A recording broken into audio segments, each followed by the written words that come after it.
Hi, Ange. You must be incredibly proud of your team tonight, especially what happened in the last game against Liverpool, just to get that result and that performance.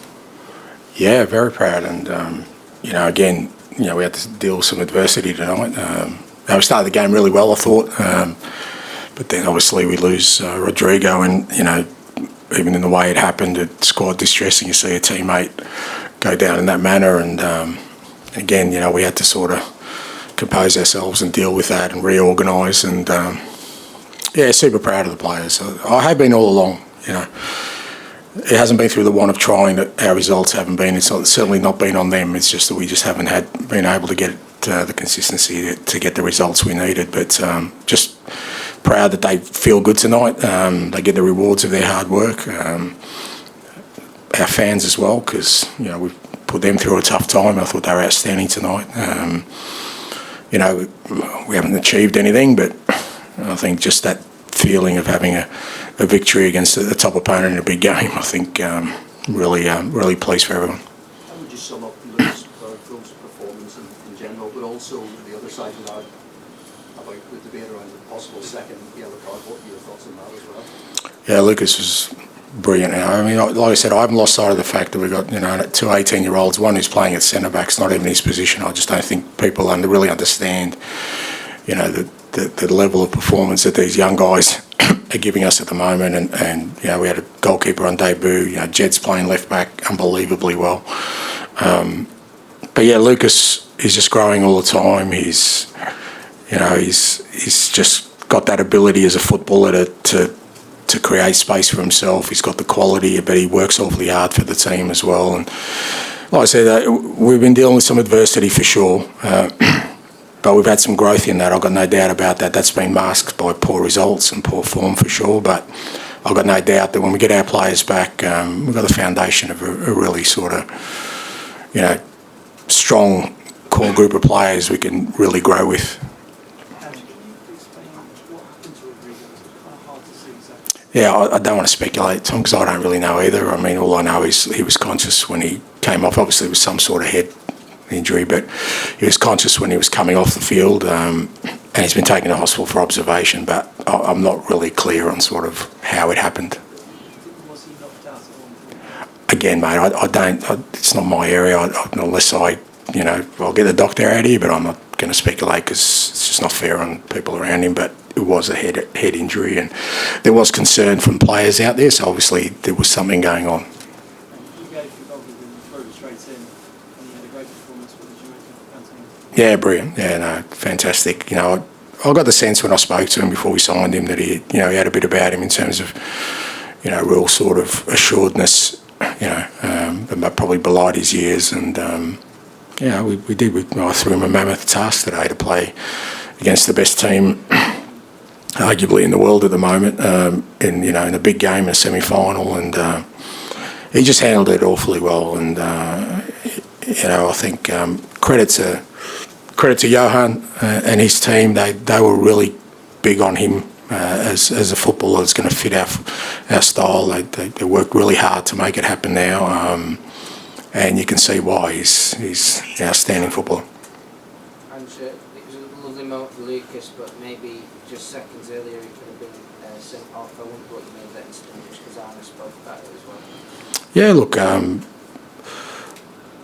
I spoke about it after the game last time. I think that my comments were misinterpreted. I didn't criticise the referee or the decision. I didn't think the decision was right about the handball, but I said that it's very hard at the moment. It's very confusing to understand certain elements of the game. Now, we've been told consistently the last few weeks, because I've been, screaming at it from the sidelines, because a lot of teams have got away with a lot of fouls with us without bookings because the referee plays advantage. And we've been told consistently, if we play advantage, as long as it's not a cynical foul, then the player does not get cautioned. So that's been relayed to us on a weekly basis, because we feel like that's been happening. That was one of the things I was kind of, bemoaning last week. And there was certain players who just repeatedly were fouling. We were getting advantage, but no bookings. So that's what I'm talking about, is that I don't think, and I'm really surprised at how,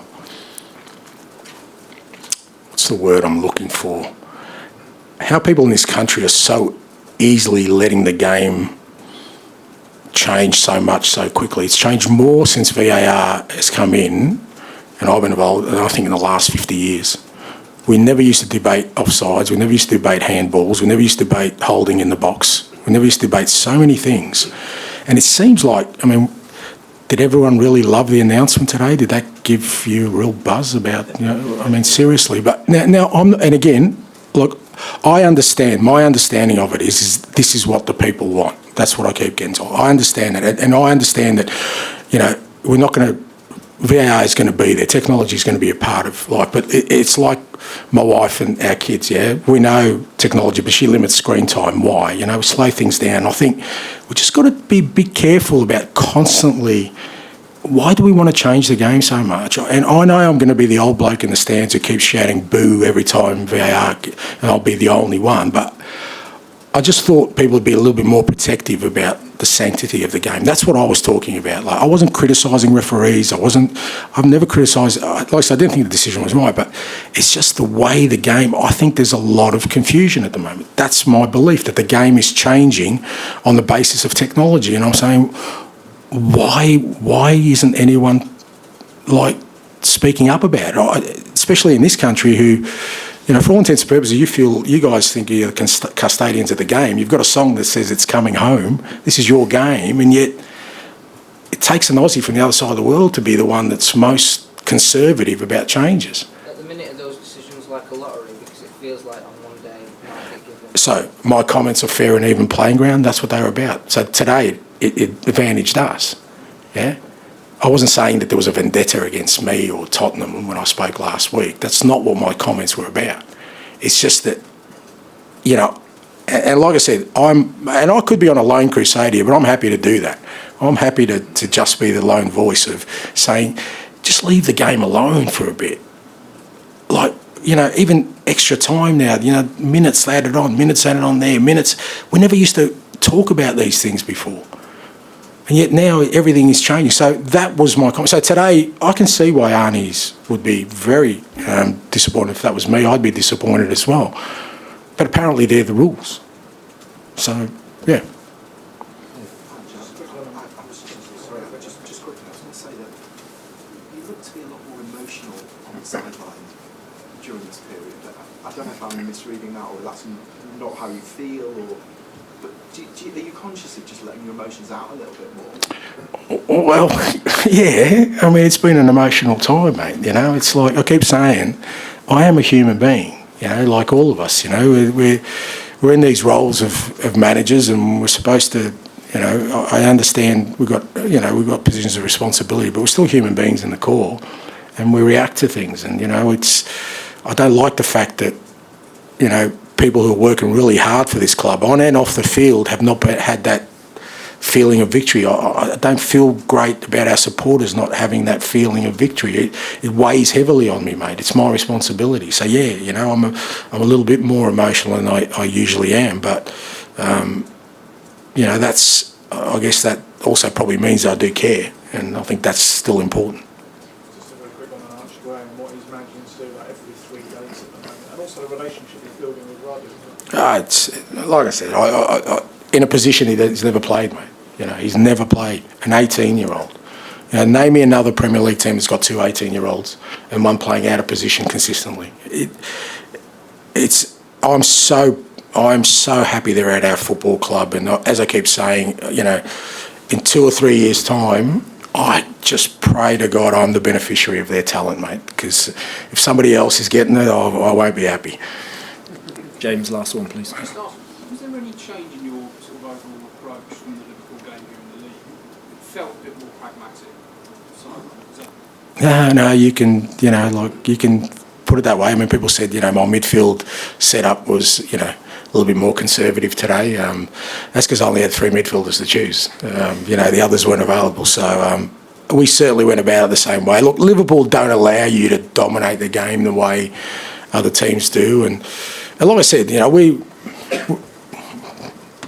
Ali said, you know, our players every 3 days are playing a game of football, mate, without rest. And you saw Liverpool at the end, they put on some significant talent, some really good footballers, some top footballers. I couldn't do the same. and yet the guys who are out there are consistently doing it. So, you know, maybe we're not as dominant as we wanted to be, but there's good reason, not through the lack of trying or, you know, different intent in terms of how we went about it. Okay, thank you. Thank you.